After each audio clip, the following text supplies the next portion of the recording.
The champagne flute shattered against the galley wall. The sound cut through the low hum of pressurized air, silencing the cabin like a held breath. Crystal shards scattered across polished steel, catching the overhead lights in 1,000 tiny fragments. Nicole Harper, lead flight attendant on Skyward Elite Flight 417, stood rigid in the service corridor. Her lips curled into something that wasn't quite a smile. Her finger, decorated with a French manicure that cost more than most people's weekly groceries, pointed directly at the woman seated in 2A. "I already told you," Nicole said, her voice low and sharp as broken glass. "First class is reserved for paying passengers, for people who actually belong here, not for—" She paused, her eyes dragging slowly over the woman's appearance. "People like you." Nicole reached for the intercom handset, convinced she held all the cards. She was certain security would escort this intruder out within minutes. She didn't see the sleek phone resting on the woman's lap. She didn't notice the notification glowing on its screen, a message that would unravel her entire world in less than 60 seconds. In exactly 1 minute, Nicole Harper wouldn't just lose her job. She would become unemployable in the entire aviation industry. This is the story of what happens when arrogance collides with accountability at 35,000 feet. Before we go deeper into this story, take a second and hit that subscribe button. Give this video a like, and let us know where you're watching from. I'm curious to know how far these stories travel. The automatic sliding doors of Denver International Airport's concourse. A parted with a mechanical whisper, admitting a rush of cool mountain air and a woman who looked like she'd just stepped out of a yoga class. If that yoga class was held in a penthouse, overlooking the Rocky Mountains, and cost $500 per session. Jasmine Caldwell adjusted the oversized tortoiseshell, sunglasses perched on her nose. She wore what appeared to be a simple gray pullover, but the fabric was pure cashmere, hand-woven by a small atelier in the Scottish Highlands that didn't advertise and didn't take new clients. Her black leggings were premium athletic wear. Her sneakers were limited edition collaborations that resold for triple their retail price. Her dark hair was twisted into a casual top knot that looked effortless but had actually been arranged with careful precision. To the average observer, she might have been a graduate student running late for a flight. Maybe an off-duty personal trainer, perhaps a tech startup employee heading home after a conference. To someone who knew what to look for, the platinum credit card visible in her phone case, the subtle gleam of an extremely expensive watch on her wrist, the way she moved through space with quiet confidence, the truth whispered something entirely different. But nobody working the Skyward Elite check-in counter that Thursday morning knew what to look for. Jasmine approached the priority boarding lane. The red carpet stretched before her, empty and inviting. To her left, the economy security line snaked backward like a river of exhaustion. Families juggling strollers and carry-ons. Business travelers hunched over laptops. College students slumped against their backpacks. "Excuse me, miss." The voice sliced through the ambient airport noise. Jasmine paused, glancing around. A man wearing a Navy Skyward Elite vest stepped directly into her path. He carried a tablet and wore an expression of barely concealed irritation. His name tag read Brandon. He wasn't looking at her face. He was staring at her hoodie. "Economy check-in starts back there," Brandon said, gesturing vaguely toward the crowded line without making eye contact. "This lane is reserved for first-class passengers only, Diamond Tier members and above."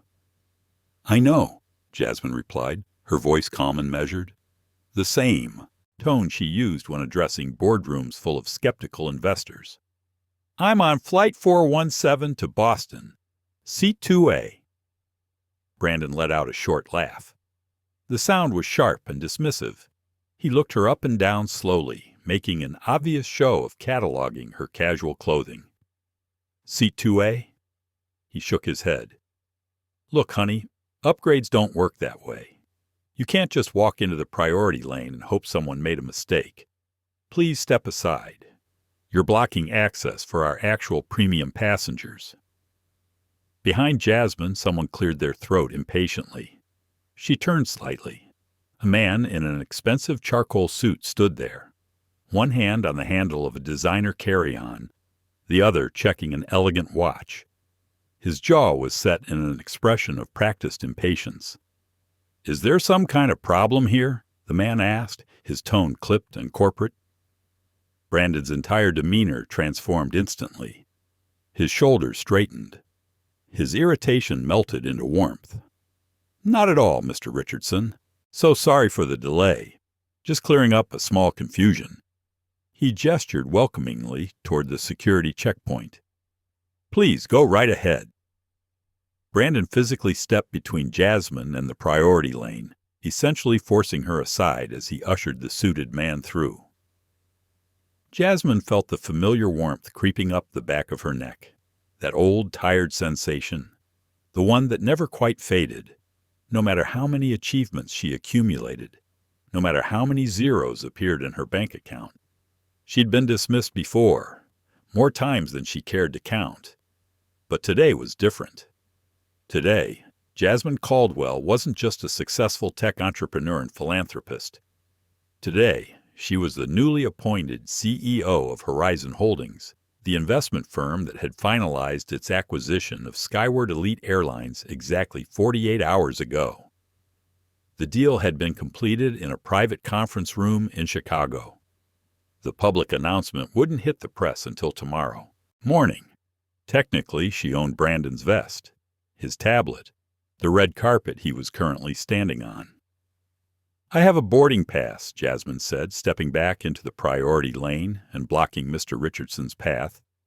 She pulled out her phone and held up the digital boarding pass. "Scan it." Brandon sighed dramatically. The sound was meant to convey his suffering, the burden of dealing with people who clearly didn't understand how the world worked. He unclipped the scanner from his belt and aimed it at her phone screen with the aggression of someone pointing a weapon. "If this doesn't scan correctly," he said, his voice low and threatening, "security will escort you out of this terminal." Beep. A soft, affirmative green light flashed.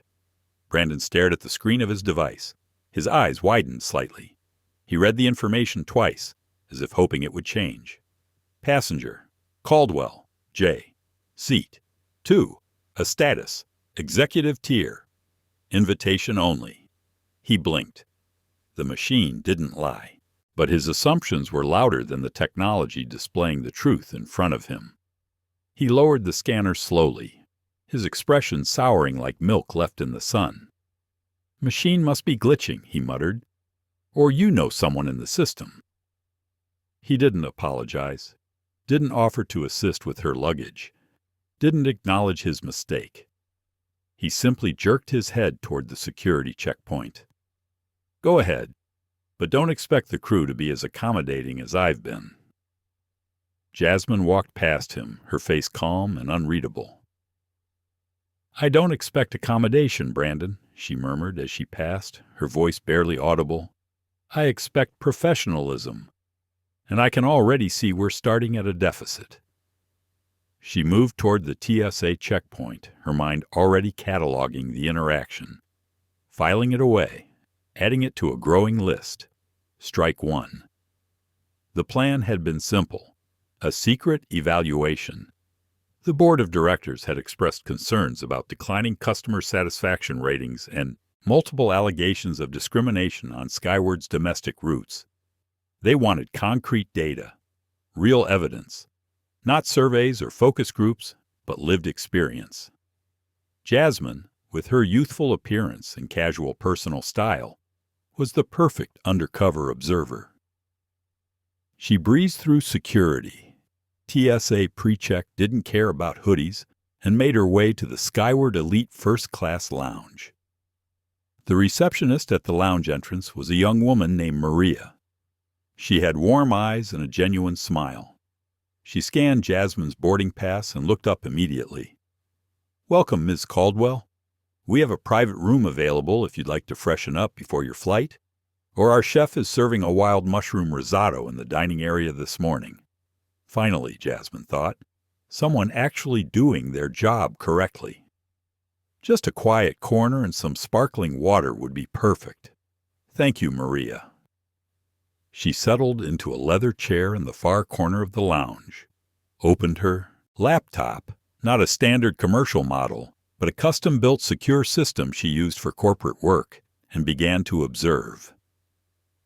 The lounge was a sanctuary of muted elegance. Soft instrumental music played from hidden speakers. Business executives spoke in hushed tones about quarterly earnings. Wealthy travelers adjusted expensive accessories. Jasmine watched. She noted which staff members greeted passengers warmly and which ones made assumptions based on appearance. She observed who received immediate service and who was subtly ignored. She documented everything. An hour later, the boarding announcement echoed through the lounge. Skyward Elite Flight 417 to Boston is now boarding first-class passengers and Diamond Tier members at Gate A7. Jasmine closed her laptop, gathered her things, and headed for the gate. The boarding process at Gate A7 was smooth and efficient. Too smooth. Almost choreographed. A young gate agent with bright eyes and a nervous smile scanned Jasmine's boarding pass with both hands as if the device were something precious. "Welcome aboard, Miss Caldwell. You're in Seat 2A today. Please proceed through the jet bridge." Jasmine nodded her thanks and walked down the enclosed corridor connecting the terminal to the aircraft. The jet bridge smelled like recycled air and distant fuel. Her footsteps echoed softly against the metal flooring. She stepped through the aircraft door. The first-class cabin was a study in manufactured luxury. The seats were arranged in a one-to-one configuration, private pods separated by polished dividers, each one a small fortress of comfort. The leather was cream-colored and butter-soft. The overhead bins were made of brushed aluminum. Ambient lighting created the illusion of perpetual golden hour. A flight attendant stood near the entrance. She was young, probably mid-20s, with blonde hair pulled back into a regulation bun. Her uniform was immaculate. Her smile was wide and bright and completely empty. Her name tag read Ashley. "Welcome aboard," Ashley said, her voice hitting all the scripted notes of enthusiasm. "Can I direct you to your seat?" 2A, Jasmine replied. Ashley's smile flickered. Just for a moment. Just long enough for Jasmine to notice. "Of course. Right this way." She led Jasmine to the second row, window seat. The pod was spacious and pristine. A cashmere blanket was folded precisely on the seat. A pair of noise-canceling headphones rested on the side table. A small card welcomed her by name. Jasmine settled into the seat, placing her bag in the storage compartment. Ashley hovered nearby, her smile now stretched a little too tight. "Can I get you something to drink before we take off? Champagne? Orange juice? Water?" "Sparkling water would be great," Jasmine said. "Thank you." Ashley nodded and disappeared toward the galley. Jasmine pulled out her phone and began scrolling through emails, keeping one ear tuned to the sounds of the cabin around her. Other passengers were boarding now. She could hear the shuffle of luggage, the murmur of conversations, the occasional laugh. A few minutes passed, then 10. No water arrived. Jasmine glanced toward the galley. Ashley was there, along with another flight attendant, an older woman with sharp features and an air of authority. They were speaking in low voices, their heads close together. The older woman kept glancing in Jasmine's direction. Finally, Ashley returned, empty-handed. "I'm so sorry," she said, her voice dripping with false sympathy. "We're actually out of sparkling water in first class. Would you like something else?" Jasmine looked at her evenly. "That's fine. Regular water is perfect." Ashley's jaw tightened almost imperceptibly. Of course. She disappeared again. Another 5 minutes crawled by. No water. Around her, other passengers were being served. A man across the aisle received a crystal flute of champagne. The woman in front of her was handed a mimosa. Everyone was being attended to with practiced efficiency. Everyone except Jasmine. She felt it then, that particular kind of coldness that wasn't temperature-related, the deliberate exclusion, the silent message being sent through negligence. She didn't react, not outwardly. She simply opened her laptop and began typing notes. 12:47 p.m. Flight 417, Seat 2. Requested sparkling water. Denied. Offered alternative. Delayed. Crew, Ashley, F.A., unknown senior crew member. Pattern, differential service based on passenger appearance. Recommendation, review training protocols, evaluate crew leadership. The cabin door closed with a heavy mechanical thunk. A voice crackled over the intercom. Good afternoon, ladies and gentlemen. This is your captain, Robert Martinez, speaking. Welcome aboard Skyward Elite Flight 417 with service to Boston. We're currently 5th in line for departure. Our flying time today will be approximately 4 hours. We'll be cruising at an altitude of 37,000 feet. Flight attendants prepare for departure. The senior flight attendant from earlier emerged from the galley. She moved to the front of the cabin with the measured authority of someone who had performed this routine 10,000 times. Her name tag read Nicole Harper, and beneath it, a small silver badge indicated she was the lead flight attendant. Nicole picked up a microphone and began the safety demonstration. Her voice was professional, practiced. But when her eyes swept across the first-class cabin, they skipped over Jasmine entirely, like she was a blank space, a seat cushion, something that didn't require acknowledgement. The plane began to taxi. Jasmine closed her laptop and looked out the window. The airport rolled past. Maintenance vehicles, service trucks, other aircraft waiting their turn. The sky above was crystalline blue, the kind of perfect weather that made flying feel almost sacred. The engines powered up. The acceleration pressed, her back into the seat. The nose lifted. The wheels left the ground. And then they were airborne. 20 minutes into the flight, the seatbelt sign chimed off. Nicole Harper's voice filled the cabin again. Ladies and gentlemen, the captain has turned off the seatbelt sign. You're now free to move about the cabin. Our flight attendants will begin beverage and meal service shortly. For our first-class passengers, today's menu features herb-crusted salmon with roasted vegetables, or chicken piccata with garlic mashed potatoes. We'll be coming through momentarily to take your selections. Jasmine watched as Ashley and Nicole began moving through the cabin with practiced coordination. Nicole took the left side, Ashley the right.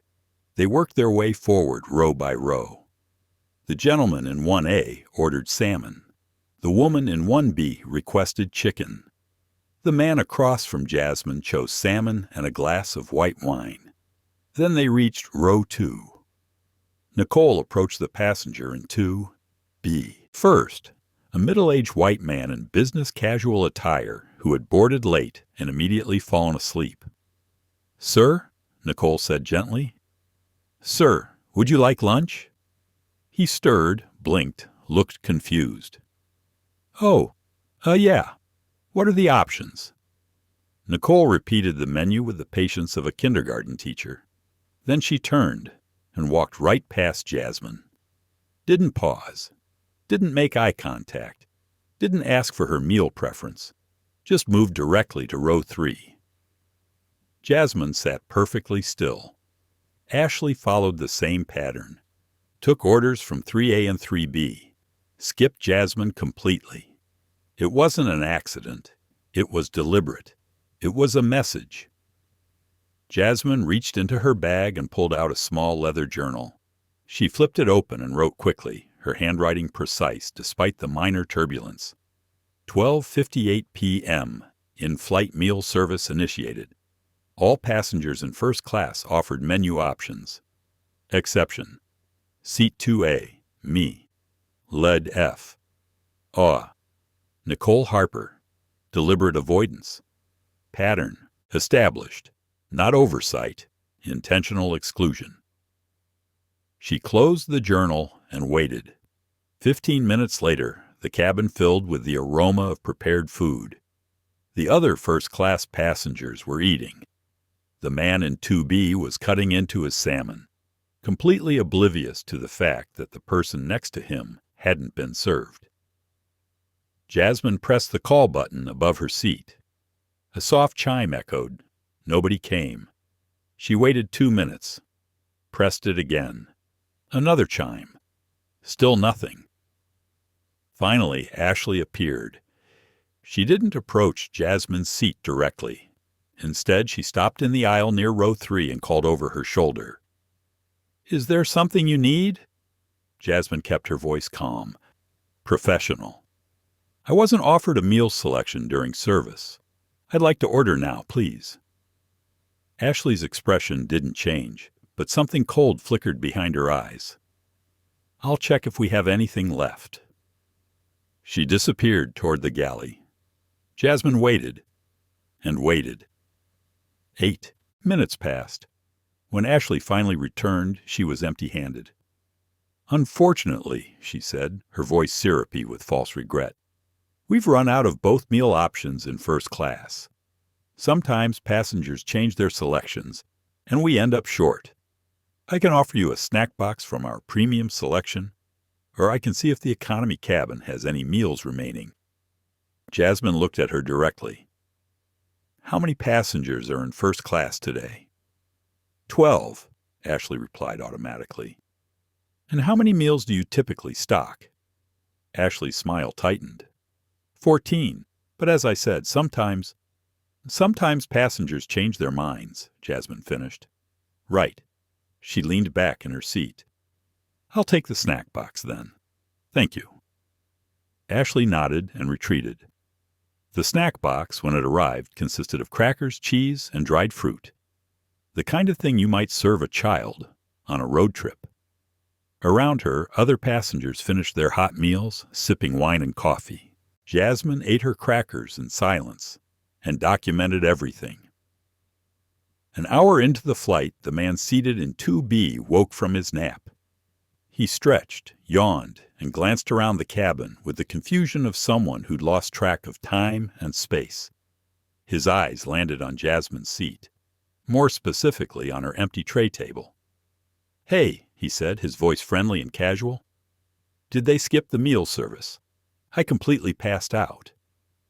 "They didn't skip it," Jasmine replied quietly. "You had the salmon." He looked down at his own empty tray, where the remnants of his meal had already been cleared. "Oh, right." Then he looked at her empty table again. "Did you already eat?" "No."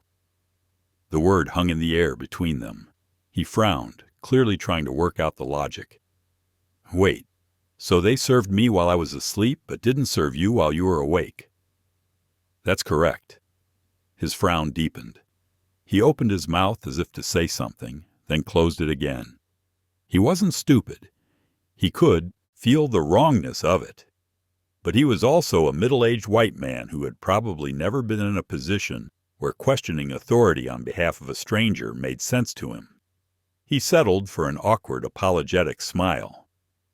"That's weird. Sorry." Jasmine gave him a small nod. "It happens." "But it shouldn't," his expression seemed to say. Even he knew that.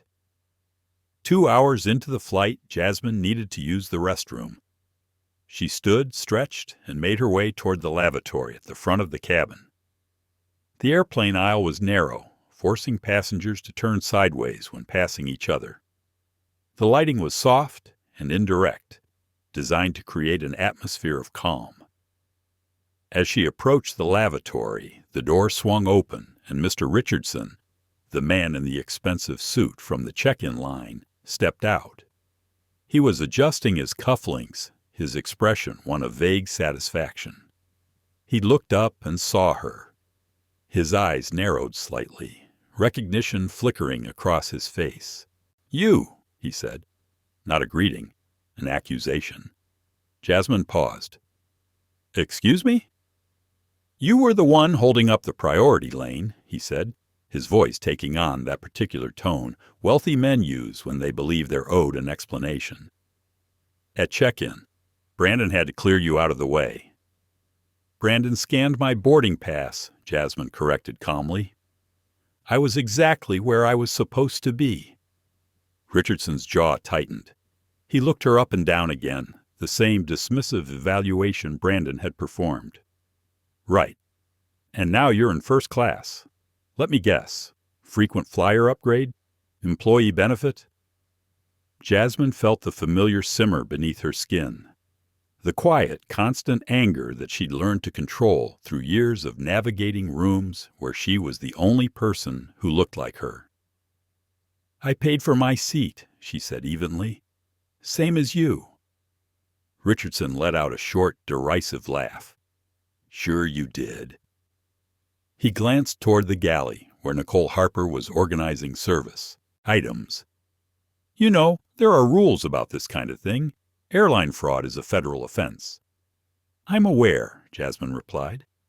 "I'm also aware that baseless accusations are a form of harassment." Richardson's face flushed red. He opened his mouth to respond, but before he could speak, Nicole appeared in the aisle behind him. "Is everything all right, Mr. Richardson?" she asked, her voice warm and concerned. "I'm not sure," Richardson said, gesturing toward Jasmine. "I think there might be an issue with this passenger's ticket. She was causing problems at check-in, and now she's in first class. Something doesn't add up." Nicole's eyes shifted to Jasmine. For the first time since boarding, she looked directly at her, and in that look, Jasmine saw everything she needed to see: contempt, suspicion, and something worse, satisfaction. Nicole was enjoying this. "Ma'am," Nicole said, her voice taking on a sharp professional edge. "Can I see your boarding pass, please?" Jasmine pulled out her phone and held up the digital pass. Nicole made a show of examining it closely. She squinted at the screen, tilted her head, pursed her lips. "And did you purchase this ticket yourself?" Nicole asked. The question was absurd, offensive, but Jasmine kept her voice level. "Yes." "With your own credit card?" "Yes." Nicole glanced at Richardson, then back at Jasmine. "And you're sure this seat was assigned to you? Sometimes when tickets are transferred or upgraded through third parties, there can be errors in the system." Before we continue, take a second and share your thoughts so far on Jasmine's situation. I read every single one. "The seat was assigned to me," Jasmine said, her patience wearing thin. "I booked it directly through the Skyward website. There is no error." Nicole's expression didn't change, but something flickered in her eyes. A decision being made. "I'm going to need to verify this with the gate," she said. "Sometimes our system shows discrepancies." "When?" "When what?" Jasmine interrupted quietly. "When someone doesn't look like they can afford first class?" The words landed like stones. Richardson's face went from red to purple. Nicole's practiced smile vanished completely, replaced by naked hostility. "I'm doing my job," Nicole said coldly, "ensuring that all passengers are in their correct seats. If you have a problem with that, I can have the captain contact airport security when we land, and you can explain your concerns to them." Jasmine felt the moment crystallize around her. This was it, the crossroads. She could back down, apologize, make herself smaller, try to smooth things over and avoid confrontation. Or she could stand her ground. She chose the latter. "Contact whoever you need to contact," Jasmine said calmly. "But understand that when you do, you'll be documenting your own discrimination. Every word of this conversation is being recorded." She tapped her phone, where the voice memo app was indeed running. "And I have witnesses." The man in 2B had emerged from his seat and was standing in the aisle, watching. His expression had shifted from confusion to concern. Nicole's face went rigid. Recording flight crew without permission is a violation of federal law allows passengers to record interactions with airline employees, Jasmine cut in smoothly, especially when those interactions involve potential civil rights violations. I'm well versed in FAA regulations. Are you? Silence. The cabin felt smaller suddenly, more confined. Richardson looked between the two women, clearly uncomfortable now. Whatever power play he'd tried to initiate had spiraled into something bigger than he'd anticipated. "Look," he said, his voice less certain. "I didn't mean to. I was just concerned." "You were concerned," Jasmine repeated, her voice soft but cutting, "that a black woman was sitting in first class. And rather than minding your own business, you decided to question my right to be here. That's what happened. Let's not pretend otherwise." Richardson's mouth worked soundlessly. He looked to Nicole for support, but she was staring at Jasmine with an expression somewhere between fury and fear. "I'm going to my seat now," Jasmine said. She stepped past both of them, moving toward the lavatory. "When I'm done, I expect this conversation to be over. And Mr. Richardson?" She paused, looking back at him. "The next time you see someone who doesn't match your assumptions about who belongs somewhere, maybe consider that your assumptions are the problem, not the person." She entered the lavatory and closed the door firmly. Through the thin walls she could hear muffled voices. Richardson saying something defensive, Nicole responding in clipped, angry tones. Jasmine looked at herself in the small mirror. Her reflection stared back, calm, composed, controlled. But inside, her heart was racing. She took a slow breath, then another. Then she pulled out her phone and opened her encrypted email app. She drafted a message to her chief legal counsel. Subject: Incident Documentation. Flight 417. Attached: audio recording, timeline of events, crew names. Begin preparing discrimination case materials. May need immediate legal support upon landing. She hit send. The email disappeared into the digital void, racing through satellite signals toward her legal team in Chicago. Then she washed her hands, straightened her shoulders, and prepared to return to her seat. When Jasmine emerged from the lavatory, the first-class cabin had fallen into an uneasy quiet. Richardson had retreated to his seat in row 4. Nicole was in the galley, speaking in hushed, urgent tones with Ashley. Both women kept glancing toward Jasmine's row. The man in 2B caught her eye as she passed. "Hey," he said quietly. "For what it's worth, that was bull. What they did, I'm sorry." "Thank you," Jasmine said. And she meant it. Small moments of human decency mattered, even when they came too late to prevent harm. She settled back into her seat and pulled out her laptop. For the next hour, she worked. She reviewed acquisition documents.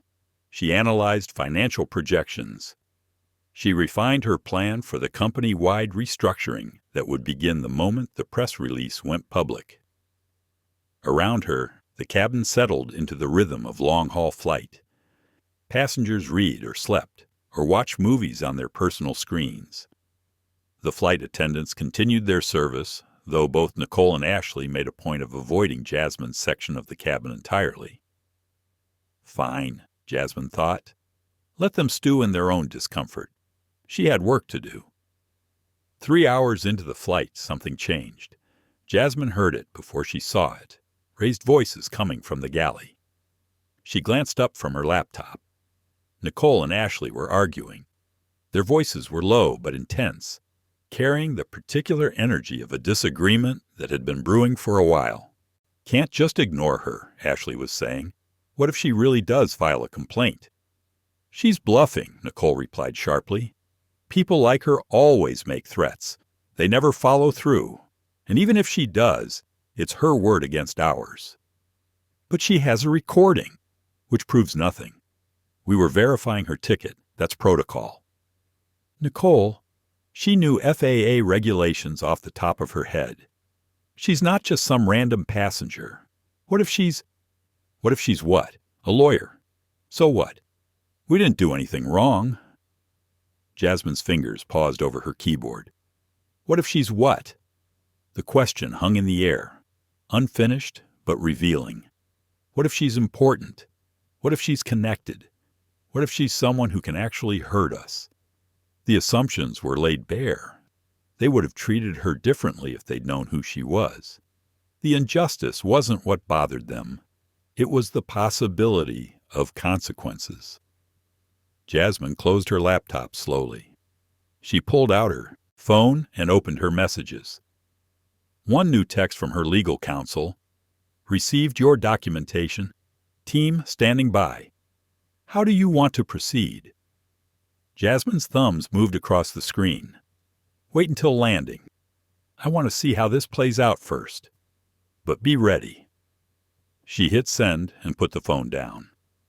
30 minutes before landing, the captain's voice came over the intercom. Flight attendants, prepare the cabin for arrival. Nicole Harper moved through first class one final time, collecting trash, checking seatbelts, ensuring tray tables were stowed. She performed each task with mechanical precision, her face a mask of professional detachment. When she reached row 2, she paused. Jasmine looked up from her laptop. Their eyes met, and in that moment, something shifted in Nicole's expression. Not apology, not shame, but calculation. The look of someone reassessing a situation they'd initially dismissed. Ma'am, Nicole said, her voice carefully neutral, is there anything I can get you before we land? Water? Coffee? Jasmine held her gaze. No, thank you. I'm fine. Nicole nodded once sharply and moved on. But Jasmine saw it. The crack in the armor. The first seed of doubt. The plane touched down at Boston Logan International Airport at 4:47 p.m. Eastern Time. The landing was smooth, wheels kissing tarmac, engines reversing thrust. The controlled deceleration of 100 tons of metal and fuel and human cargo returning to Earth. Outside the window, the city skyline rose in the distance, glass and steel towers catching the late afternoon sun. The aircraft taxied to the gate. The seatbelt sign chimed off. Passengers began standing immediately, reaching for overhead bins, gathering belongings, preparing for the ritual shuffle toward the exit. Jasmine remained seated. She watched as the first-class passengers deplaned. Richardson was among the first to leave, moving quickly, clearly eager to put distance between himself and the uncomfortable situation he'd helped create. The man from 2B gave her a small nod as he passed. Safe travels, he said quietly. You too, Jasmine replied. Slowly the cabin emptied. Nicole and Ashley stood near the exit, thanking passengers with automated pleasantness. Thank you for flying Skyward Elite. We hope to see you again soon. When the last passenger had exited, Jasmine stood. She gathered her bag, her laptop, her phone. She walked slowly toward the exit.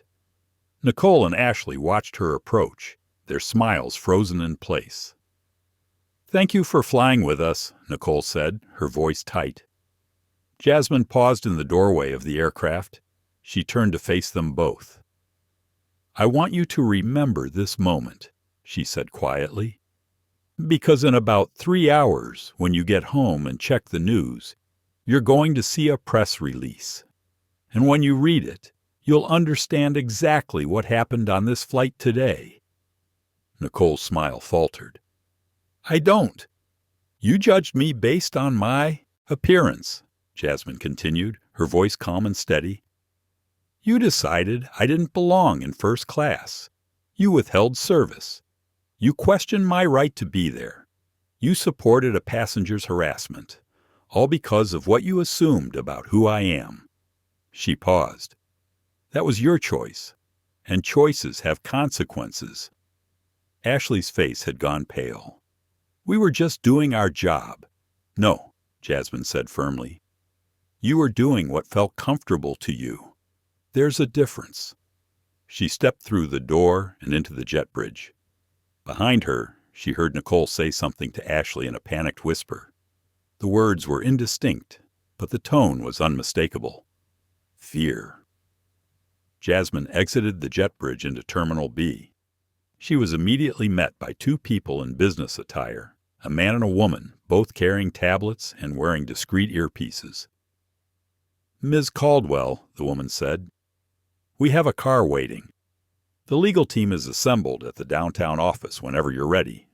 "Thank you." "Patricia," Jasmine replied, "let's head there directly. I want everything documented while the details are fresh." They walked briskly through the terminal. Other passengers from Flight 417 were scattered throughout the gate area, some waiting for connections, others heading toward baggage claim. Richardson was standing near a coffee kiosk, phone pressed to his ear, speaking in an agitated voice. He looked up as Jasmine passed. Their eyes met. He stopped mid-sentence. Jasmine kept walking. The black SUV pulled up to the curb outside the terminal. Patricia opened the door. Jasmine slid into the back seat, the leather cool against her skin. As the vehicle pulled away from the airport, Jasmine's phone buzzed. A text from her communications director. "Press release is finalized. Ready to send on your authorization. Current time 5:02 p.m. Scheduled release 8 p.m. Eastern." Jasmine typed back, "Send it now. Don't wait." 3 dots appeared. Then, "Confirmed. Going out in 30 seconds." Jasmine leaned back in her seat and closed her eyes. "Before we go deeper, I would love to hear your point of view. Tell me what part has hit you the hardest in this story so far, and share your thoughts in the comments." The press release hit at 5:03 p.m. It appeared simultaneously on every major business news website: Bloomberg, Reuters, The Wall Street Journal, CNBC. The headline was simple and direct. Horizon Holdings announces completion of Skyward Elite Airlines. Acquisition, Jasmine Caldwell. Named CEO, the article detailed the $2.3 billion acquisition, the strategic vision for the airline's future, and Jasmine's extensive background in corporate restructuring and operational excellence. But it was the photo that made people stop scrolling. Jasmine Caldwell, standing in a boardroom, wearing a tailored charcoal suit, her expression confident and authoritative. The same woman who had been dismissed, questioned, and ignored on Flight 417 just hours earlier. Within minutes, the news began to spread. It reached industry insiders first, executives who worked in aviation, investors who tracked airline stocks, business journalists who covered mergers and acquisitions. Then it spread wider. Business Twitter erupted. LinkedIn feeds filled with commentary. Group chats buzzed with speculation and gossip. And somewhere in the Boston suburbs, Nicole Harper's phone began to ring. Nicole was in her car, halfway home, when her phone lit up with an incoming call from an unknown number. She answered. "Hello? Is this Nicole Harper?" A man's voice, formal, serious. "Yes, who's calling?" "This is David Chen from Skyward Elite Human Resources. I need you to return to Logan Airport immediately. There's been a situation that requires your immediate attention." Nicole's stomach dropped. "What kind of situation?" "I can't discuss it over the phone, but it's urgent. How soon can you be here?" "I'm about 20 minutes out. I can turn around, but..." "Do it now. Report to the administrative offices, 3rd floor, Terminal B." The line went dead. Nicole sat in her car, her hands gripping the steering wheel, her mind racing. She pulled over to the shoulder and grabbed her phone. She opened her news app. The headline was the first thing she saw. Horizon Holdings announces completion of Skyward Elite Airlines acquisition. Jasmine Caldwell named CEO. Her vision tunneled. She clicked the article, read the first paragraph, saw the photo, and felt her entire world collapse. The woman from seat 2A, the woman she'd ignored, the woman she'd questioned, the woman she'd allowed a passenger to harass, was the CEO of the company that now owned Skyward Elite Airlines. Nicole pulled up the photo from the article and zoomed in on Jasmine's face. Then she opened her personal email and scrolled through until she found the automated passenger manifest that had been sent to all crew members before the flight. She'd barely glanced at it. This morning. Now she opened it and scanned the first-class passenger list. Row 2A. Caldwell, Jasmine M. Ticket type. Corporate executive account, Horizon Holdings. It had been right there, all along, and she hadn't bothered to look. Nicole's hand shook as she pulled back onto the highway and made a U-turn toward the airport. Her phone buzzed again. This time it was a text from Ashley. "Have you seen the news?" "Nicole, what's happening?" "HR just called me too." "I'm scared." Nicole didn't reply. She couldn't, because she knew exactly what was happening. She was being called in to be fired, and she deserved it. By 6 p.m., the story had evolved beyond a simple business announcement.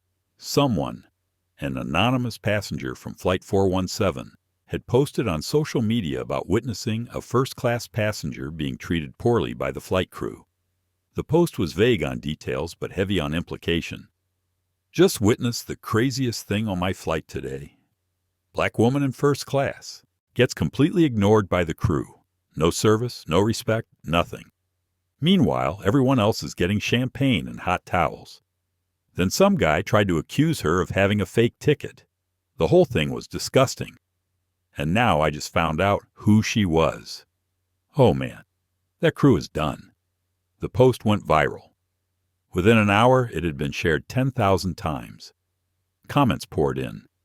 "This is why I don't fly anymore. The disrespect is real. Wait, who was she? Context, please. She's the new CEO of the airline. She literally owns the company now. This is beautiful. Instant karma. Chef's kiss. Those flight attendants better update their resumes."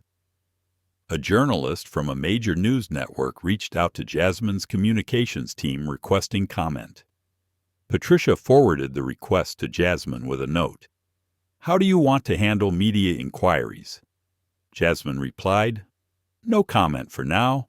Let the facts speak for themselves. We'll make a statement after the internal investigation is complete." At 6:47 p.m., Nicole Harper and Ashley Morrison sat in a sterile conference room on the third floor of Logan Airport's administrative building. Across from them sat three people: David Chen from Human Resources, Margaret Sullivan from Legal, and a man neither of them recognized who introduced himself simply as a representative from Horizon Holdings. A laptop sat on the table between them, screen dark. David Chen folded his hands and looked at both women with an expression of profound disappointment. "Thank you for coming in on such short notice," he began. "I'm sure you've seen the news by now regarding the acquisition of Skyward Elite by Horizon Holdings." Nicole nodded mutely. Ashley wiped her eyes with a tissue. "What you may not know," David continued, "is that Ms. Jasmine Caldwell, our new CEO, was a passenger on your flight today. Flight 417 from Denver to Boston." Ashley let out a small, strangled sound. "Ms. Caldwell has filed a formal complaint regarding the treatment she received from your crew. She's provided audio recordings, timestamp notes, and witness statements." David opened the laptop and turned it to face them. The screen showed a video file. He pressed play. The video began with airport security footage. Black and white, timestamp in the corner, 11:42 a.m. Brandon at the check-in counter, blocking Jasmine's path. His body language aggressive, his gestures dismissive. The audio was clear. "Economy check-in starts back there. This lane is reserved for first-class passengers only." Then Jasmine's calm response. "I'm on flight 417 to Boston. Seat 2A. Brandon's derisive laugh. Nicole watched the screen, her face draining of color. The video cut to a different angle. The priority boarding scanner. Brandon's face as the green light confirmed Jasmine's ticket. His expression souring, his muttered comment about glitching machines. Then the video jumped forward. Now it showed the interior of the aircraft. This footage was from the cabin security cameras, required by FAA regulations, but rarely reviewed unless there was an incident. The timestamp read 12:58 p.m. The video showed Nicole and Ashley moving through the cabin during meal service, showed them stopping at every seat, showed them pausing at row 2B, waiting for the sleeping passenger to wake, showed them skipping row 2A entirely, showed Jasmine sitting alone, no meal tray, while every other first-class passenger ate. The video continued. Now it showed the confrontation in the aisle. Richardson stepping out of the lavatory. The exchange of words. Nicole approaching. The three of them standing in a tense triangle of conflict. The audio from the cabin cameras was less clear than the airport footage, but it was good enough. "Ma'am, can I see your boarding pass, please?" "And did you purchase this ticket yourself? With your own credit card?" The questions hung in the air, damning in their implication. Then Jasmine's measured response. "When someone doesn't look like they can afford first class?" The video ended. The conference room was silent. David Chen closed the laptop. "Ms. Harper, Ms. Morrison," he said quietly, "can you explain what we just watched?" Nicole's mouth opened, but no sound came out. Ashley was crying openly now, her hands pressed against her face. Nicole started, then stopped. "There was a concern about what?" Margaret Sullivan from legal cut in sharply. "About whether a properly ticketed, properly seated passenger belonged in first class. Based on what criteria exactly?" Nicole's jaw worked soundlessly. "Based on her appearance," Margaret continued. "Based on assumptions you made about who does and doesn't belong in a premium cabin. Based on racial bias. Let's be honest about what we're discussing here." "I didn't," Nicole's voice cracked. "I wasn't trying to." "Intent doesn't matter," Margaret said flatly. "Impact does. And the impact of your behavior was discriminatory treatment of a paying passenger who happens to be a black woman. And not just any passenger, our new CEO."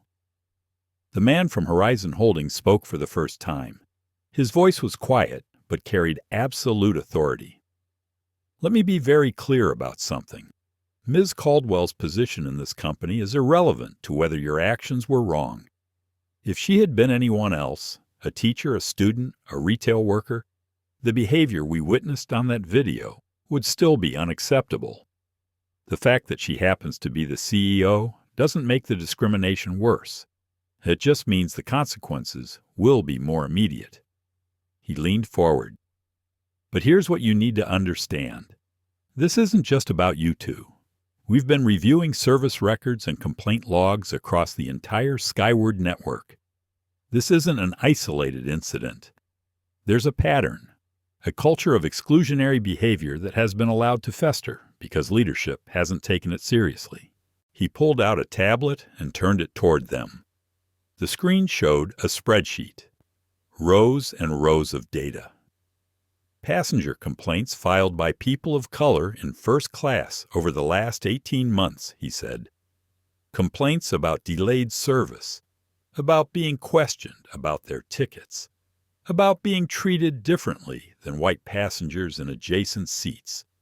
He scrolled down. The list went on and on. 47 documented complaints, he said. 47. And you know how many resulted in disciplinary action? 2. And both of those were verbal warnings that went into a file and were never mentioned again. Nicole felt like she was drowning.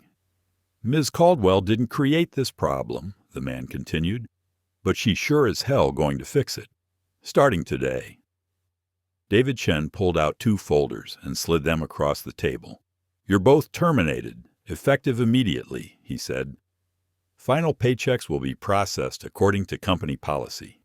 Your employee benefits end at midnight tonight. You have 1 hour to collect your personal belongings from your lockers. Security will escort you." Ashley let out a sob.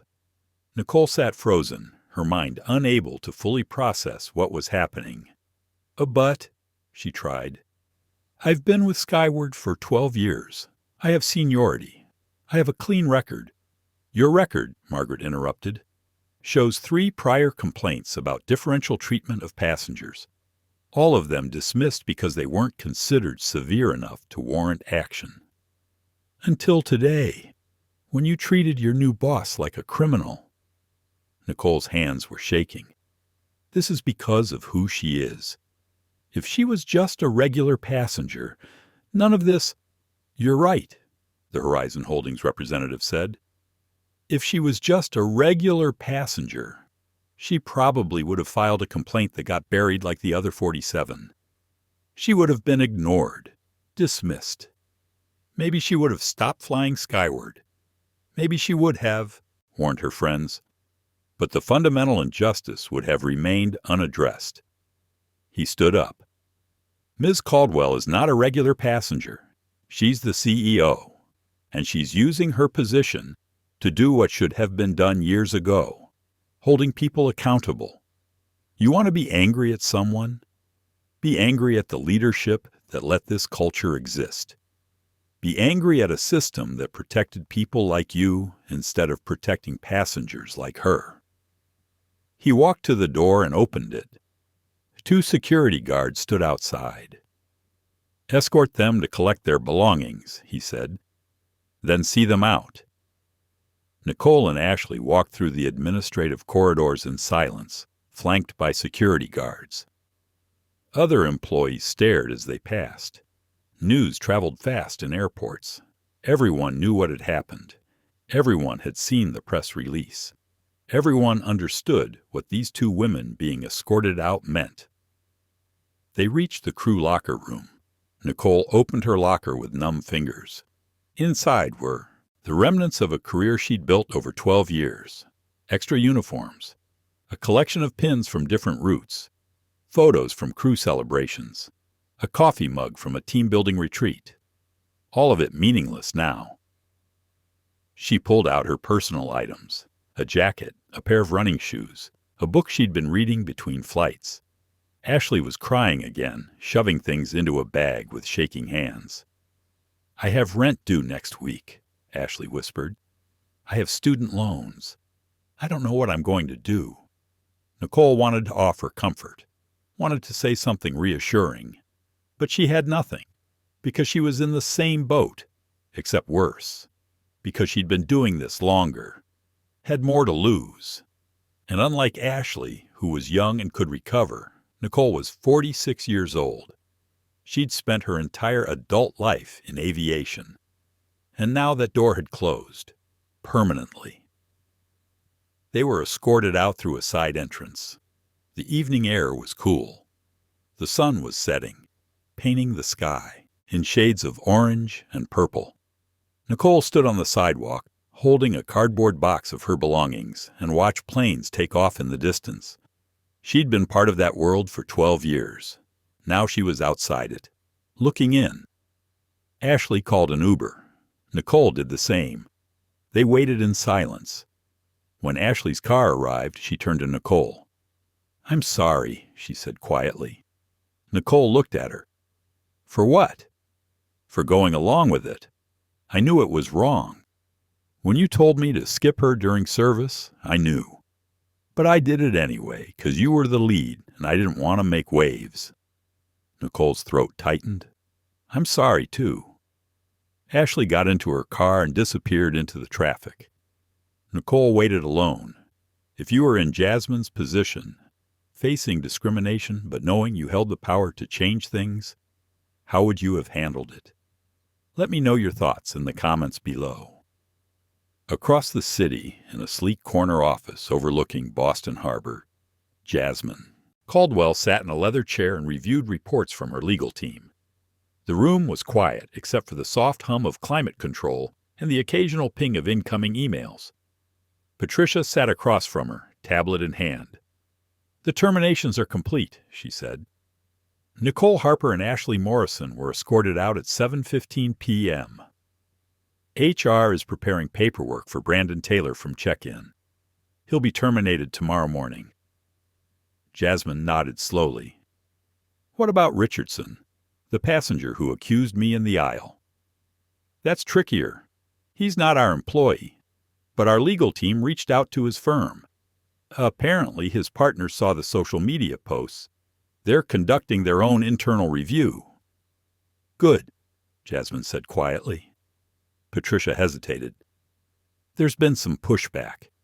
Internal messaging boards are lighting up.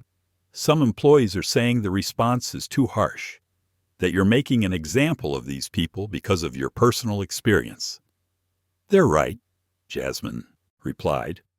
I am making an example because examples are how cultures change. For too long, this behavior has been tolerated, overlooked, excused, not anymore. She stood and walked to the window. The city sprawled below her, lights beginning to twinkle as evening deepened into night. I didn't create the injustice on that flight, she said, her voice firm. But I have the power to respond to it, and I'm choosing to use that power. Not just for me, for every person who's been dismissed, questioned, or made to feel like they don't belong because of how they look. She turned back to Patricia. Schedule a company-wide meeting for next week. All employees, all locations. I want to address everyone directly. We're not just fixing individual problems. We're rebuilding the entire culture of this airline.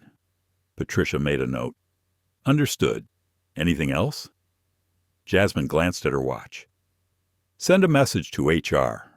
I want a full audit of our hiring practices, our training programs, and our complaint resolution processes. I want to know every point where bias can enter the system, and I want recommendations for how to eliminate it. That's a massive undertaking, Patricia said carefully. I'm aware. Get started anyway. Patricia nodded and left. Jasmine remained at the window, watching the city lights. Her phone buzzed. A text from an unknown number. Ms. Caldwell, this is Sarah from the first-class lounge at Denver Airport. I just saw the news. I wanted to say congratulations and also thank you. I've watched so many passengers get treated badly over the years and felt powerless to stop it. It means something that you're holding people accountable. Good luck with everything. Jasmine read the message twice. Then she replied, Thank you, Sarah. Your kindness this morning mattered more than you know. Keep being excellent at your job. The company needs more people like you. She put the phone down and allowed herself a small smile. 3 days after Flight 417, Nicole Harper sat in her small apartment in Medford, Massachusetts, staring at her laptop screen. The apartment was quiet. Too quiet. Usually at this time, 2:30 p.m. on a Sunday, she would be preparing her uniform for the week ahead, reviewing her flight schedule, packing her crew bag with snacks and reading materials for long-haul routes. Instead, she sat in sweatpants and an old t-shirt, scrolling through job listings with growing despair. The aviation industry was small. Word traveled fast. She'd applied to 4 different airlines over the past 72 hours. 2 had sent automated rejections within hours. 1 had invited her for a phone screening, but when the recruiter asked why she'd left her previous position, the conversation had ended abruptly. The 4th hadn't responded at all. Nicole opened a new browser tab and typed her own name into Google. The results made her stomach turn. Former Skyward Elite flight attendant, fired after discriminating against new black. CEO viral video shows. Flight crew refusing service to their own boss aviation worker terminated for racist treatment of passenger. The articles were everywhere. Major news outlets, industry publications, even international media picked up the story. And with the articles came photos. Her face, frozen in that moment of confrontation in the airplane aisle. Her expression caught between anger and something worse. The realization that she'd made a catastrophic mistake. The image had been turned into a meme. Different versions circulated across social media platforms. Some added humorous captions. Others were more brutal, using her face as a symbol of workplace discrimination and implicit bias. One particularly popular version showed her face next to the text, "When you realize the person you were rude to is actually your boss." It had been shared 40,000 times. Nicole closed the laptop and put her head in her hands. Her phone sat on the coffee table, silent. She'd turned off notifications 2 days ago because the messages had become unbearable. Former co-workers sending sympathy mixed with judgment. Friends asking what really happened. Family members who'd seen the news and wanted explanations she couldn't provide. And underneath it all, the gnawing realization that she deserved this. Not the public humiliation, not the memes, not the strangers on the internet calling her names, but the consequences. She had made assumptions. She had acted on those assumptions. She had treated another human being as less than because of how they looked. And that was inexcusable. 2 weeks after the incident, Ashley Morrison sat in a coffee shop in Cambridge, waiting for a job interview. She'd dressed carefully, business casual, conservative, nothing flashy. She'd practiced her answers to common interview questions. She'd prepared explanations for the employment gap on her resume. But when the interviewer sat down across from her, a middle-aged woman, with kind eyes and a no-nonsense demeanor, the first question caught Ashley completely off guard. "I saw the video," the woman said simply. "From Flight 417. That was you, wasn't it?" Ashley's carefully constructed composure crumbled. "Yes," she whispered. "But I can explain." The woman held up a hand. "I don't need an explanation. I need to know if you understand what you did wrong." Ashley's throat tightened. Yes, I do. I went along with something I knew was wrong because I didn't want to challenge my supervisor. I let a passenger be mistreated because it was easier than speaking up." The interviewer nodded slowly. "And if you were in that situation again, what would you do differently?" Ashley thought about the question, really thought about it. "I would serve the passenger," she said finally, "regardless of what my supervisor said. Because the job is to serve everyone equally, not just the people we think look right." The interviewer studied her for a long moment. Then she closed the folder in front of her. "I appreciate your honesty," she said, "but I'm going to be direct with you. This position involves customer-facing work. We can't afford to have someone on our team who's become a symbol of discrimination, deserved or not. The liability is too high. The public perception is too negative." She stood up. "I hope you learn from this experience. I really do. But I can't hire you." Ashley sat alone at the table long after the interviewer left. Outside the window, people walked by with purpose. They had places to be, jobs to get to, lives that hadn't been upended by a single moment of moral failure. She thought about calling her mother, about admitting that the career she'd worked so hard to build was gone, that the student loans she'd taken out to put herself through college were still mounting while her income had dropped to zero. Instead, she ordered another coffee and opened her laptop. She had applications to fill out, even though she already knew how they would end. 4 weeks after Flight 417, Michael Richardson sat in a conference room at his former investment firm. The room was familiar. He'd spent hundreds of hours here, pitching clients, analyzing portfolios, making deals that moved millions of dollars across international markets. Now he sat across from 3 lawyers, 2 representing the firm, 1 representing him. "The buyout offer is final," the firm's lead attorney said, sliding a document across the polished table. "We're purchasing your partnership share at fair market value, minus the reputational damage clause outlined in Section 7.3 of your original partnership agreement." Richardson's lawyer frowned. "Reputational damage?" My client questioned another passenger on an airplane. That hardly constitutes—" "Your client," the firm's attorney interrupted, "publicly accused the CEO of a major company of committing fraud. That accusation was captured on video and has been viewed over 2 million times. Our client retention team has fielded calls from 7 institutional investors expressing concern about continuing their relationship with a firm whose partner was involved in such an incident." Richardson's face flushed. "I didn't know who she was." "That's precisely the problem," the attorney said coldly. "You made assumptions based on her appearance. You escalated a situation that should never have existed. And you did it loudly enough that the entire first-class cabin witnessed it. The fact that she happened to be a CEO just means the consequences are more immediate. But your behavior would have been unacceptable regardless." Richardson's lawyer leaned forward. "We could fight this. Take it to arbitration." "You could," the firm's attorney agreed. "And you'd lose. The partnership agreement is clear. Behavior that damages the firm's reputation provides grounds for involuntary buyout. You signed it. You're bound by it."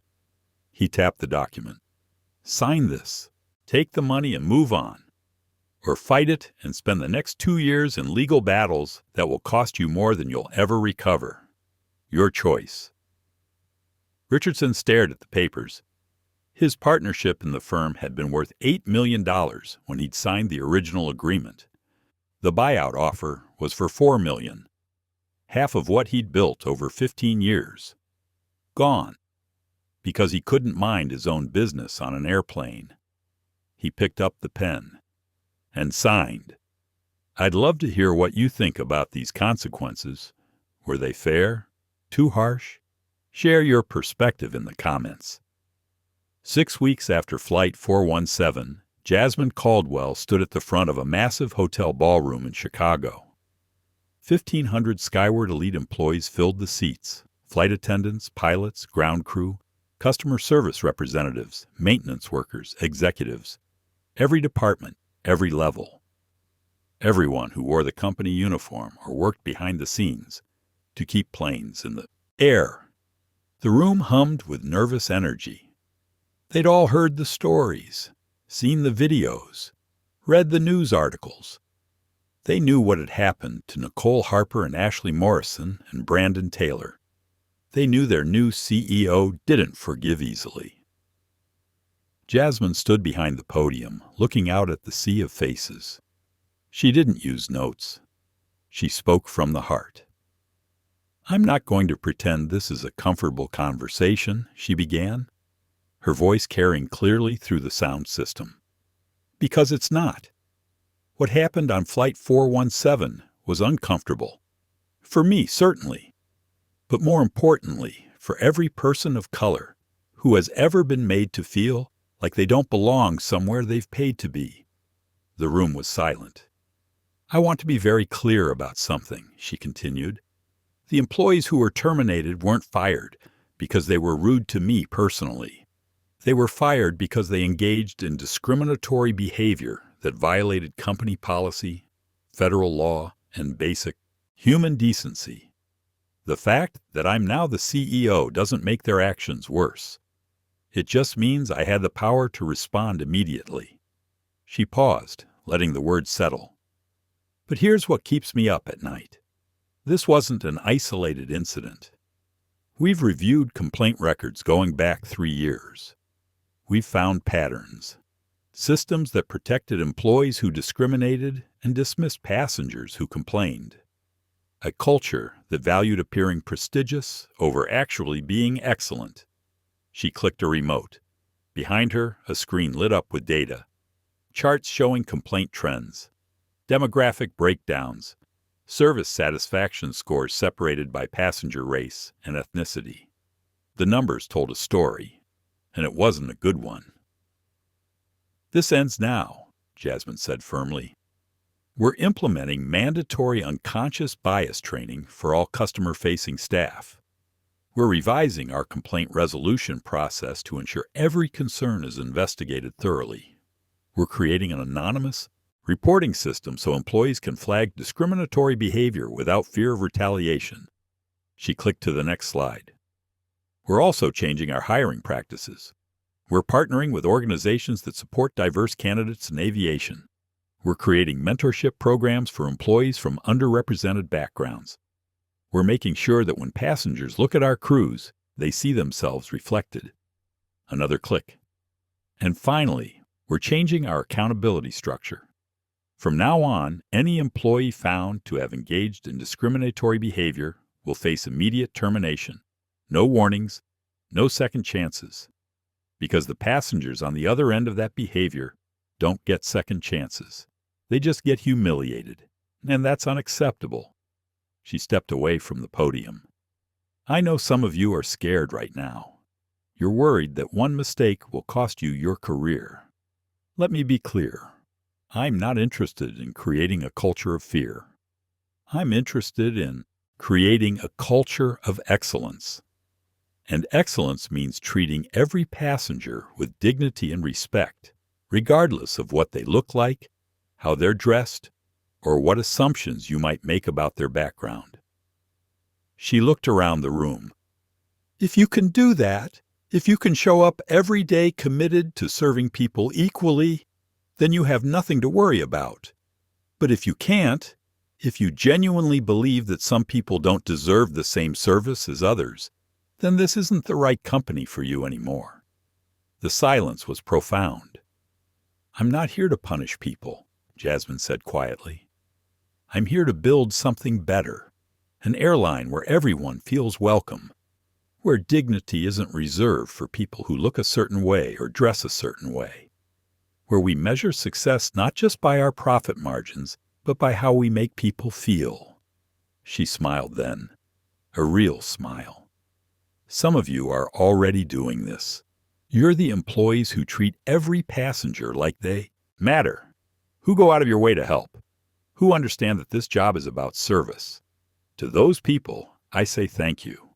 You're the reason I believe this company can change. She picked up the remote again.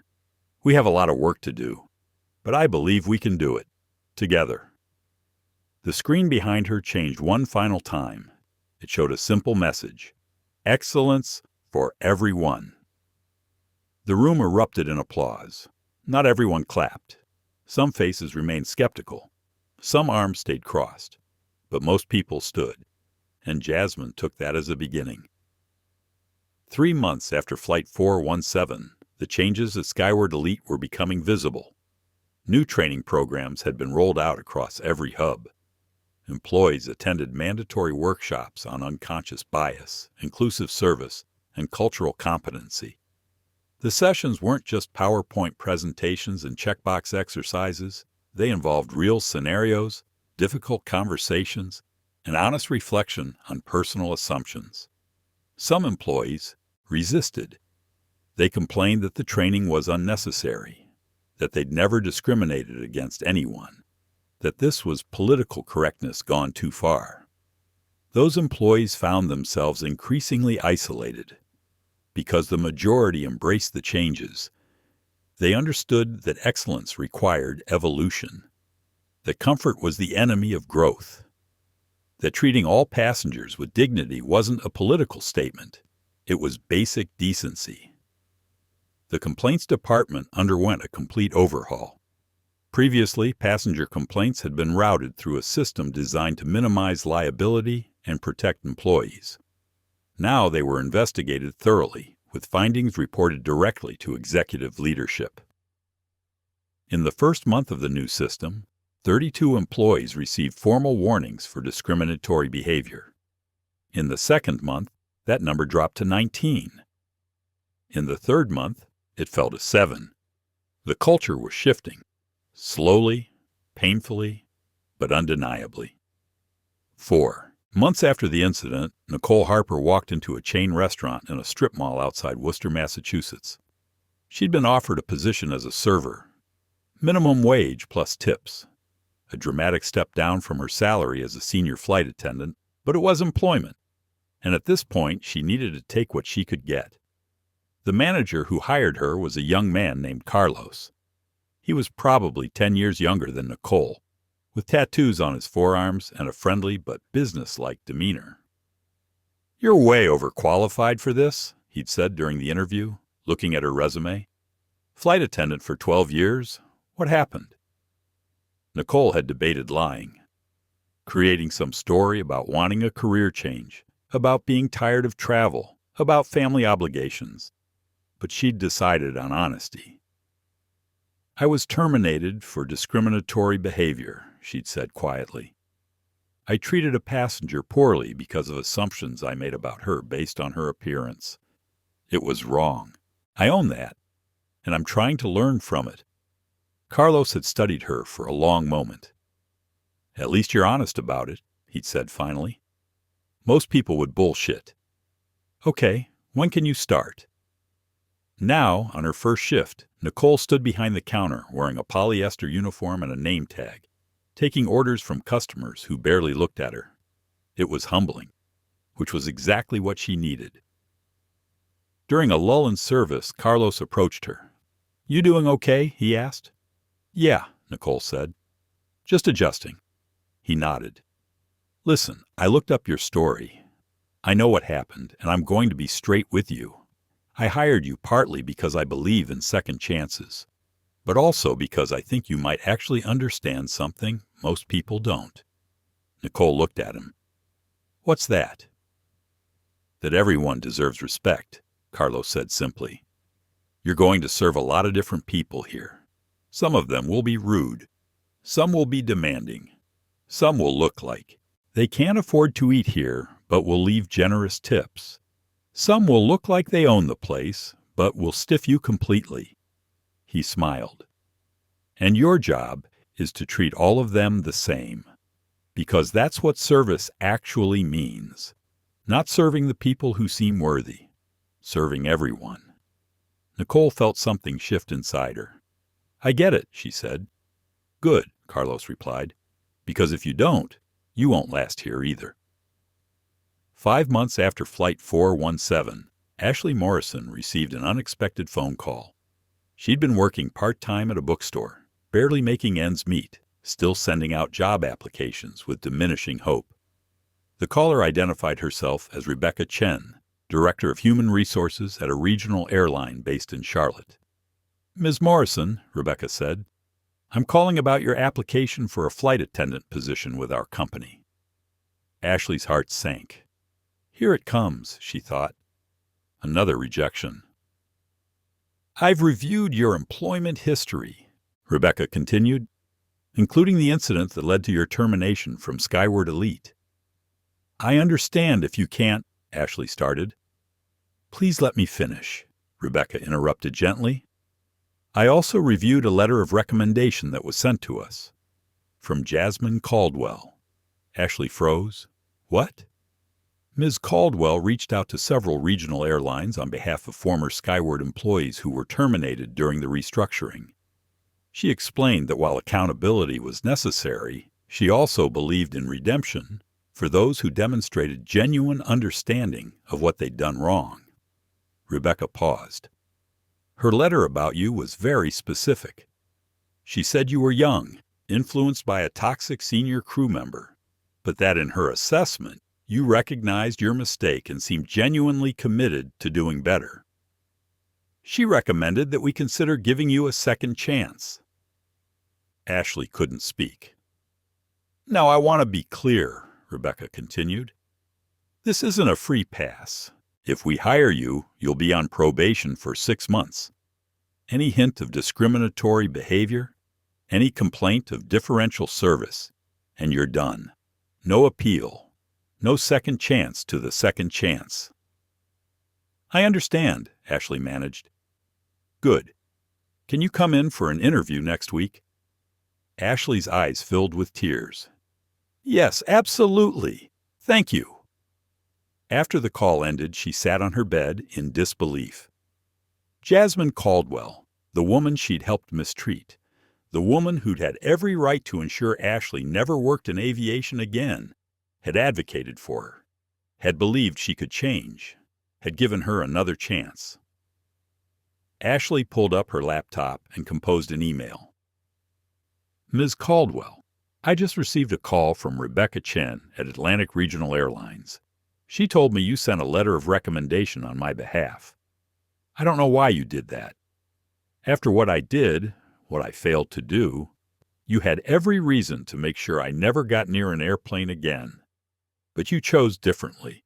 You chose to believe I could learn from my mistake instead of being defined by it forever. I don't have adequate words to thank you, but I want you to know that I will spend every day proving that your faith wasn't misplaced. I will never, ever let another passenger be treated the way I let you be treated. I will be better because of you. Thank you. Ashley Morrison. She hit send and closed the laptop. Then she lay back on her bed and cried. Not from shame this time, from gratitude. What would you do if someone who wronged you later needed your help? Would you show them grace or let them face the consequences alone? Drop your thoughts below. 6 months after Flight 417, Jasmine Caldwell boarded another Skyward Elite flight. This time she was traveling from Chicago to San Francisco for a series of investor meetings. She was dressed in business attire now, a tailored navy suit, professional but approachable. Her hair was styled. Her makeup was subtle but polished. She looked every bit the CEO she was. But this time, that wasn't the point. She checked in at the priority counter. The agent greeted her warmly, professionally, scanning her ticket without drama or delay. She passed through security and entered the first-class lounge. The attendant welcomed her by name, offered menu options, and ensured she was comfortable. She boarded the aircraft and was greeted by the flight crew, a diverse team of attendants who smiled genuinely and offered assistance without assumptions. Her seat was 1A. Before she could even settle in, a flight attendant approached. She was young, with warm brown skin and bright eyes. Her name tag read Kendra. Ms. Caldwell, Kendra said, her voice professional but friendly. Welcome aboard.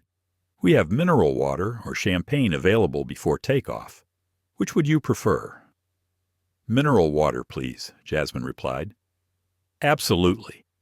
And today's meal service includes pan-seared chicken with quinoa or a vegetarian pasta primavera. We'll be taking orders shortly after takeoff, but if you have a preference, I can note it now. The chicken sounds perfect. Wonderful. Is there anything else I can get you right now?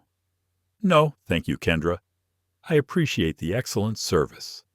Kendra smiled. It's our pleasure. She returned moments later with a crystal glass of mineral water and a warm towel. Jasmine accepted both, settling into her seat. Around her, other passengers boarded. The cabin filled with the usual pre-flight sounds, luggage being stowed, seat adjustments, quiet conversations. The lead flight attendant made an announcement. Good afternoon, everyone. This is Christina, your lead flight attendant today.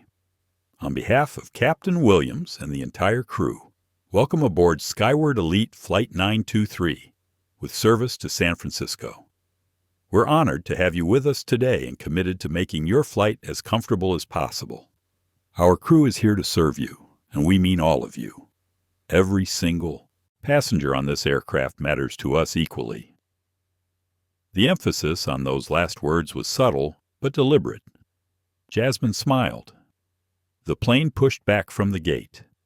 As they taxied toward the runway, Jasmine looked out the window at the airport operations around her. Ground crews guiding aircraft, luggage carts racing between terminals, maintenance workers ensuring everything ran safely. All of it part of an ecosystem that worked when people did their jobs with integrity. The plane lifted off, climbing into clear blue sky. Jasmine pulled out her laptop and began working on strategic plans for the next phase of the company's evolution. But partway through the flight, Kendra approached again. Excuse me, Miss Caldwell, she said quietly. I hope this isn't inappropriate, but I wanted to say something. Jasmine looked up. Of course. Kendra glanced around, then lowered her voice slightly. I was hired 3 months ago. I went through the new training program you implemented, And I just wanted to say thank you for creating a company where I feel like I belong, where I don't have to worry about being treated differently because of how I look." She paused. "I've wanted to be a flight attendant since I was a kid, but I'd heard so many stories from friends about discrimination in the industry that I almost didn't apply. Your changes made me believe it could be different. And so far, it has been." Jasmine felt unexpected emotion rise in her throat. "Thank you for sharing that, Kendra," she said softly. "And thank you for choosing Skyward. We're better because you're here." Kendra smiled and returned to her duties. Jasmine sat back in her seat, looking out at the clouds below. The work wasn't finished. There would be setbacks, resistance, people who didn't want to change, who clung to old ways of thinking. But there would also be progress. People like Kendra, people like the employees who'd embraced the new training, people who understood that excellence and equality weren't opposing values, they were inseparable. She thought about Nicole Harper, working in a restaurant, learning humility. She thought about Ashley Morrison, getting a second chance, determined to prove herself worthy of it. She thought about all the passengers who would fly skyward in the coming months and years, people of every background, every appearance, every identity, and know they would be treated with dignity. That was the legacy she wanted to build. Not just a profitable airline, but a good one. 1 year after Flight 417, Skyward Elite Airlines was featured in a major business publication. The article wasn't about the incident. It was about the transformation. How one airline turned crisis into culture change. The piece detailed the comprehensive overhaul Jasmine had implemented, the training programs, the accountability measures, the hiring initiatives, the measurable improvements in passenger satisfaction across all demographic groups. It included quotes from employees who'd initially resisted the changes but had come to understand their necessity.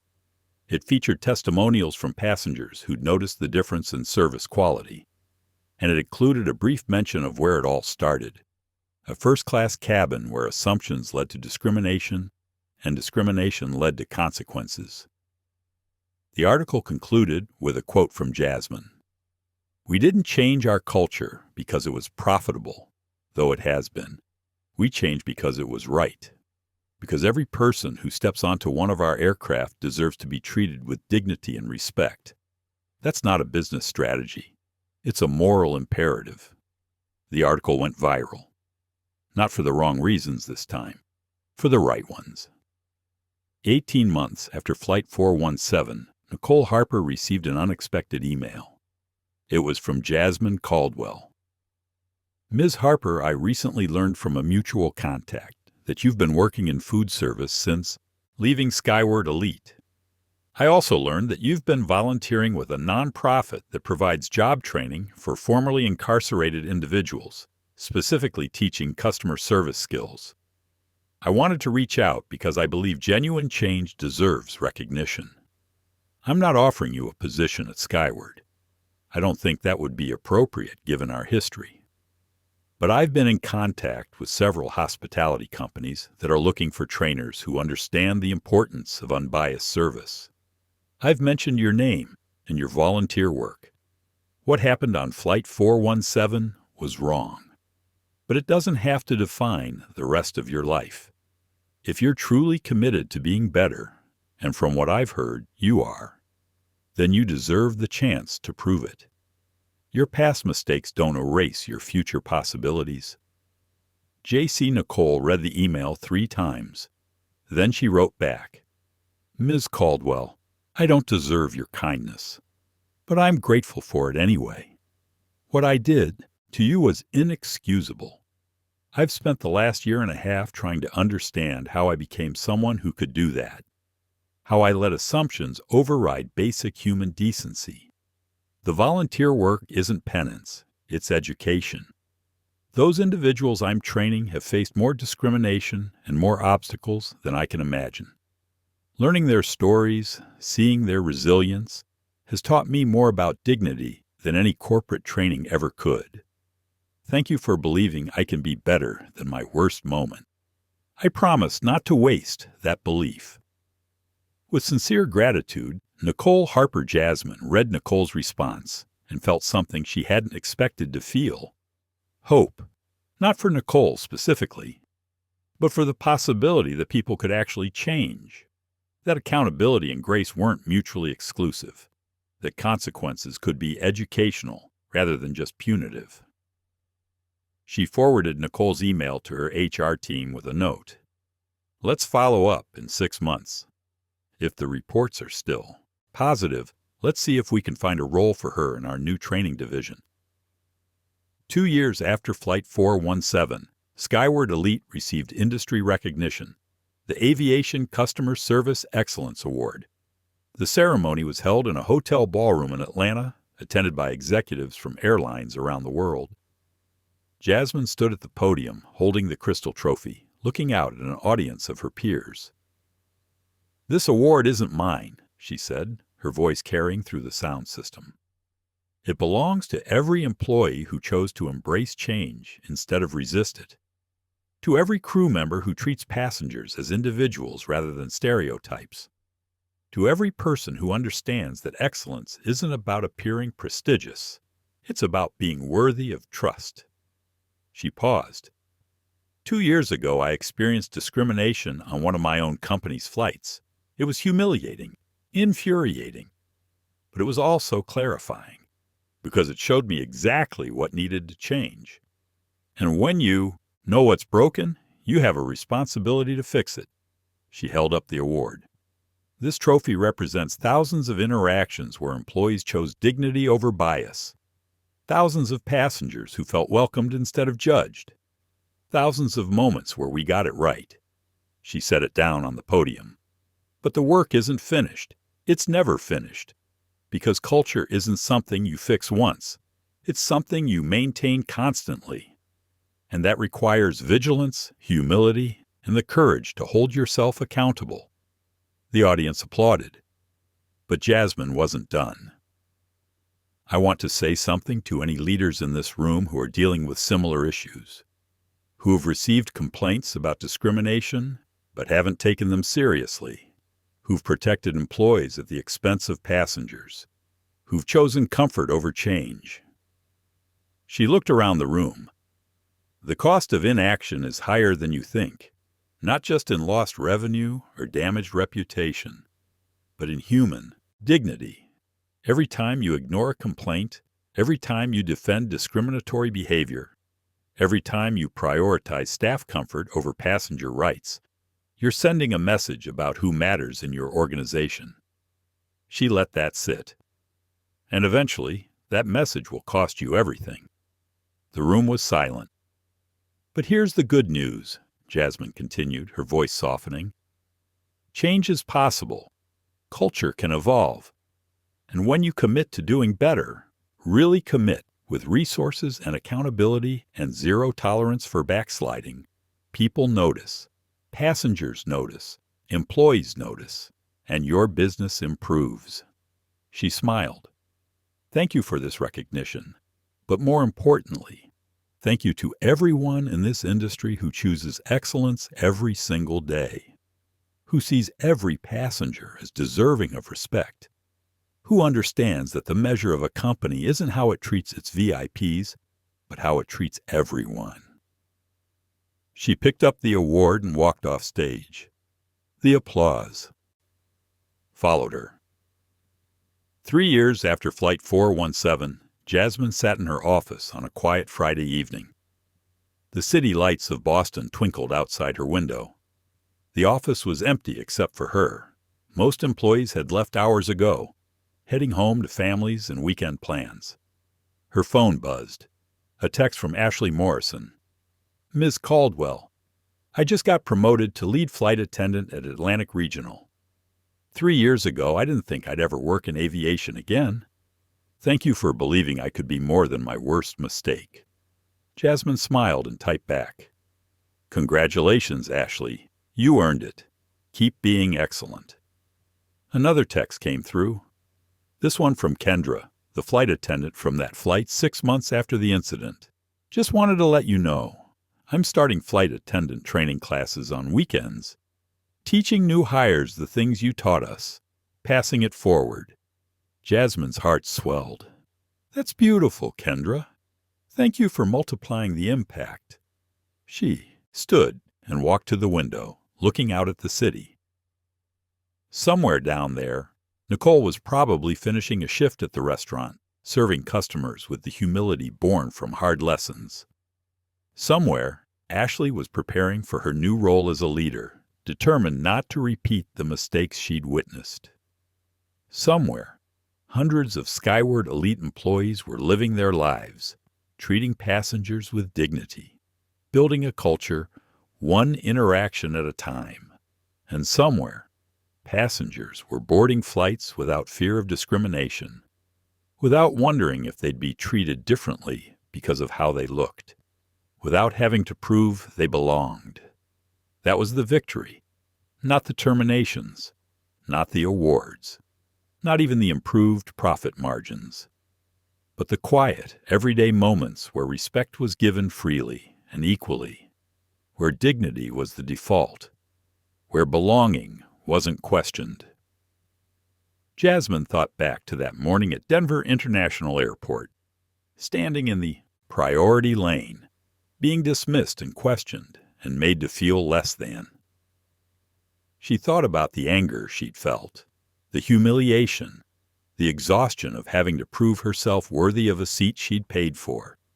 And she thought about what she'd chosen to do with that anger, not just punish, but transform, not just hold people accountable, but build something better. She pulled out her phone one more time and opened her Notes app. She began typing. Memo to self. Continue annual service audits. Maintain accountability structures. Never become complacent. Culture is a garden that requires constant tending. She paused, then added, and remember, every passenger has a story. Every employee has potential. Every moment is an opportunity to choose dignity. She saved the note and put her phone away. Then she gathered her things, turned off the lights, and headed home. Tomorrow would bring new challenges, new opportunities, new chances to build the kind of company she'd envisioned on that flight 3 years ago. But tonight she allowed herself a moment of quiet satisfaction, because she'd taken something painful and made it purposeful. She'd turned injustice into action. She'd proven that one person with power and principles could actually change things. And that was worth celebrating. The story of Flight 417 became a case study in business schools. It was cited in diversity training programs across multiple industries. It sparked conversations about accountability, redemption, and the true meaning of service excellence. But for Jasmine Caldwell, it was simply a reminder of a fundamental truth. The people you dismiss today might be the people evaluating you tomorrow. The assumptions you make in private will eventually be tested in public. And character, real, authentic, consistent character, is the only currency that matters in the end. Nicole Harper learned that arrogance has a price. Ashley Morrison learned that complicity has consequences. Michael Richardson learned that assumptions can cost you everything. And Jasmine Caldwell learned that power is most meaningful when it's used to protect the powerless. They all learned, in their own ways, that dignity isn't negotiable, that respect isn't reserved for people who look a certain way, that excellence means treating everyone as if they matter, because they do, every single person, without exception. Thank you so much for watching this story with me today. If Jasmine's journey moved you, if this story reminded you of the power of accountability, dignity, and change, please take a moment to hit that like button.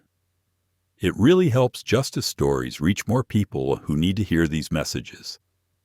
And I'd love to hear your thoughts. What part of this story resonated with you most? Have you ever witnessed or experienced something similar? How do you think we can create more inclusive spaces in our everyday lives? Drop your comments below. I read every single one. And your T? Perspectives matter to this community. If you're new here, welcome to Justice Stories. This channel is dedicated to sharing real stories about accountability, dignity, and the power of doing what's right, even when it's hard.